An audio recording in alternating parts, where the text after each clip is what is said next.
તો સ્વાગત છે મારા મોટા બ્લોગમાં. અત્યાર સુધી નાના નાના બનાવતો હતો, પણ આજ મેળ આવી ગયો, કારણ કે આજે હું અને મારા નાનીમાં આવી ગયા છે એની વાડીએ.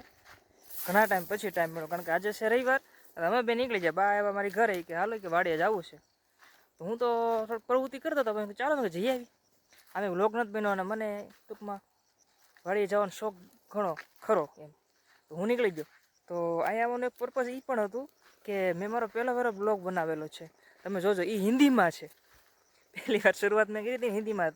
જે હિન્દી છે મેં ઠબકાર્યું છે, તમે વિડીયો જોજો. પહેલો હજી મેં રાખ્યો છે, મેં ડિલીટ નથી માર્યો એટલા માટે રાખ્યો, કારણ કે યાદ રહે. કારણ કે આપણે જે શરૂઆત કરી હતી ને અત્યારે, તો હવે તો ગુજરાતીમાં બોલું છું એટલે થોડુંક બોલવામાં કહેવાય ને સ્પષ્ટતા આવે અને વ્યવસ્થિત રીતે બોલી શકું એમ. કે જે મારા બોલવું હોય ને વ્યવસ્થિત બોલે. ઓલો હિન્દીમાં થોડું ઘણું મેળ નહોતો આવતો, 20-25 થતું હતું. એટલે આમ તો ઘણું થતું હતું, 20-25 બહાર વયું જતું હતું.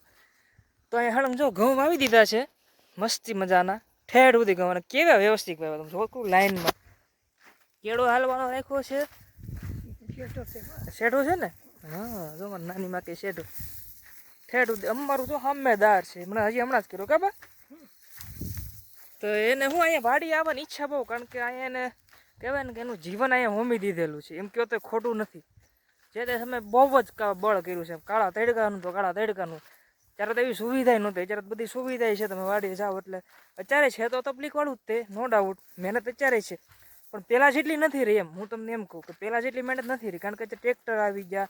પહેલાં બળદ હતા, ટ્રેક્ટરમાં પાછા સાધન અમુક એડ કરી ગયો તો ઇઝી થઈ જાય. જેમ કે અહીંયા તમે રોટાવેટર ફેરી ગયો તો તમારે દાડિયાની જરૂર ન પડે, ઘડીકમાં કપાઈ જાય. હવે આ હેનું ઝાડવું છે એ ખબર પડતી. લગભગ તો બાવળિયો નથી બાપા, એ નથી, કંઈક બીજું જ છે. ખીચડો નથી ને? હશે, હાલો જેવું. તો આવું છે અમારું બાનું ખેતર. તો ઘણા ટાઈમ પછી આવવા મળ્યું. તો આજે મારે બ્લોગે ઉતરી ગયો. આમ બ્લોગ હમણાં કેટલા ટાઈમથી અપલોડ નહોતો કરવાનો, એટલે કરવાનો મીન્સ કે નહોતો કર્યો. જો હજી થોડુંક કેવરાવે છે બોલવામાં, પણ હજી તો ટૂંકમાં હવે તો ઘણો ખરો અનુભવ થઈ ગયો છે. છતાં પણ આવું ભૂલ ક્યારેક થઈ જાય, કારણ કે મોટા બ્લોગ નથી બનાવતો, મિની બ્લોગ જ બનાવું છું. તમે જોતા હશો. તો બસ જો આ વાડી છે, જોયા રાખો. હું તમને દેખાડ્યા રાખું. ઘઉં જ છે, જા જોવું ના ઘઉં જ છે. કારણ કે આ ખેરે ઘઉંનું વાવેતર વધારે છે. ડુંગળીનું છે, તો આગળ આ ડુંગળી છે. આ આપણી જ વાડી છે ને કાબા? હા જો આ છે, આ અને આ બે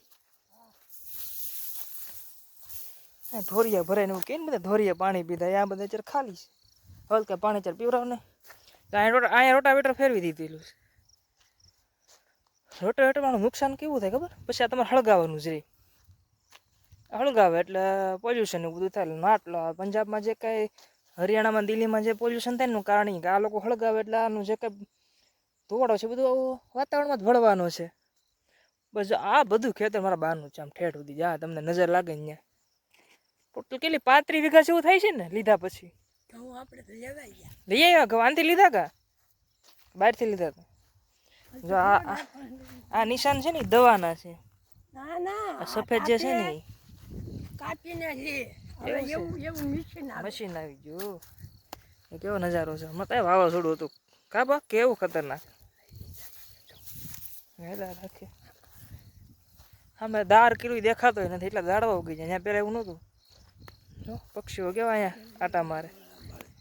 મજા આવે ને વાડીએ, એમાં કોઈ શંકાને સ્થાન જ નથી. પણ અહીંયા ટૂંકમાં દીપડા ને એવું છે પાછું વાળું, જોખમ વાળું છે. તમે રહ્યો એટલે ધ્યાન રાખવું પડે, કારણ કે એ લોકો મેં વચમાં જમવા આવ્યા હતા ને વાડીએ, ત્યાં કીધેલું કે અહીંયા છે ને દીપડા એવું છે, ધ્યાન રાખજો. અને સામે તમે જુઓ ને સામે, એટલે ત્યાં ગમે શું કહેવાય ગટર ને એવું છે, એટલે ત્યાં ટૂંકમાં પીડારી શીણ વિહાણેલી છે એમ કહે છે. હવે બધાય કહે છે તો સાચું થશે, આપણે માની લેવી છે. અને કદાચ સાચું હોય ખોટું જોઈએ, પણ જો છે જ તેમ આપણે માનવી ને. હાલો બસ તો જો ફાઇનલ અમે વાડી આવી ગયા છે. જે તે સમયે અહીંયા વાડીમાં હું આવેલો, બહુ નાનો હતો ને ક્યારે, બહુ એટલે બહુ. જ્યારે અહીંયા ફોટો પાડેલો છે મેં, જો મેળ આવે ને તો વિડીયોમાં એડ કરી લે ફોટો, તમે જોઈ લેજો. બહુ જૂનો છે.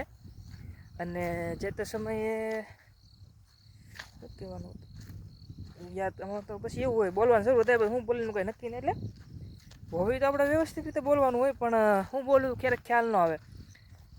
બસ તો તમે જોયા રાખો નજારો, મજા કરી રાખો. પણ આ હાળું એક મને આ દવા જ છે રીસની. જો આ સફેદ જે છે ને એ જમીનને બગાડી નાખે. પણ હવે કેમ આમાં તો તમે સાણિયું ખાતર ને ઓલું બધું શું કહેવાય તો દવા ને એવું બધું બનાવવાનું આવે છાણથી નાખીને એવું વચ્ચે બધું ઓછું કરે કારણ કે એમાં મહેનત વધારે પણ હવે એવું કરનારા ઓછા છે જાગૃત ઘણા થયા છે આ તમને એ કહું ઘણા બધા સારા વિડીયો મૂકે છે બધા મને નામ પાછું ભૂલાય ચાલો યુટ્યુબમાં ઘણા એવા છે આપણે એક દાદા છે એ બહુ સારી પ્રવૃત્તિ કરે છે આ બાબતે બધાને જાગૃત ઘણા કારણે કર્યા છે બહાર ગયા છે ને પાછા લાવ્યા છે નોકરીઓ મૂકીને ખેતી અમુક કરવા મળે છે અમુક જાગૃત થયા છે એમાં નો ડાઉટ તો જો આ દાળ છે આ દાળ છે ને કિલો એનો લગભગ 2-4 મહિના નહીં 6 મહિના જેવું સમથિંગ થયું છે આ જો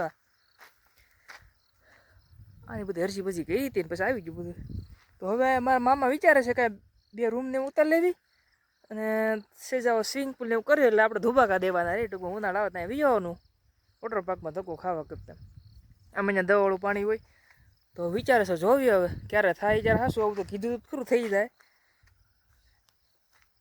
હા એલા એ તો તમને એક વસ્તુ દેખાડું આ હે ને પગ છે જો કૂતરાના છે કે સિંહના છે બહુ મને ખ્યાલ નથી આવતો ક્યારેક આપણે ઓળખી ન હકવી લગભગ 4 ને 6 છે જો સિંહના જ મને તો સિંહના લાગે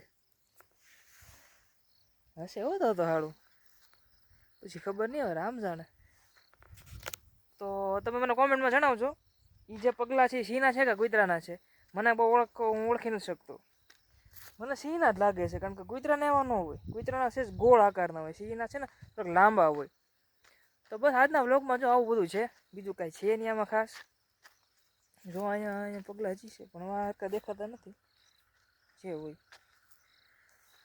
બસ તો આ મારી વાડી છે બાની ઘઉં બધા કહેવાય ને રોટાવેટર ફરી ગયું છે આમે ડુંગળી છે એ મારા બાની જ વાડી છે આમે દીવા દાંડી હતી ત્યાંથી પાણી બહુ હતો એ લગભગ કાઢી નાખી છે હા કાઢી જ નાખી છે એની ત્યાં નકર ઓલું હતું કે ઝૂંપડું એક હતું પણ હવે અહીંયા દાર કર્યો એટલે બધું અહીંયા વિચાર છે બધું અહીંયા કરવાનું કાબા મજા આવે ને વાડી આવો એટલે કેમ અહીંયા આવવાનું કારણ શું જોવા ખાલી એમ તુવેર તુવેર અત્યારે ન હોય હવે જોવી હોય તો કોને ખબર હેલા રાખે તો બસ આજના વ્લોગમાં એટલું જ તે મજા આવી મને ત્યાં વાડી આવ્યો એટલે મજા ટૂંકમાં મજા એટલે આવે કારણ કે તો કોઈ હોય નહીં મને છે ને બહુ ગળદી હોય ભીડભાડવાળી જગ્યા હોય ત્યાં ઓછું ગમે એકલતામાં મને રહેવાની બહુ મજા આવે અથવા તો 1-2 જણા હોય મિત્રો છે કોઈ સગા સંબંધીઓ છે વાતચીત કરી બસ ડેટ્સ ઓલ બહુ જાજી હાઈ હોય એમાં મને ગમે નહીં રહેવું આવું મારું જીવન છે ટૂંકમાં એનો નાનો પરિચય તમને કરાવવા માટે બકાલું લેતા જવી બકાલુમાં ધ્યાન બહુ રાખવું પડે આમાં હાલે તો હેંડો પછી રાત પડી જાય હાવસના પગલા હતા હો સામે બા હાવસના પગલા હોય એવું લાગતું હતું હાલે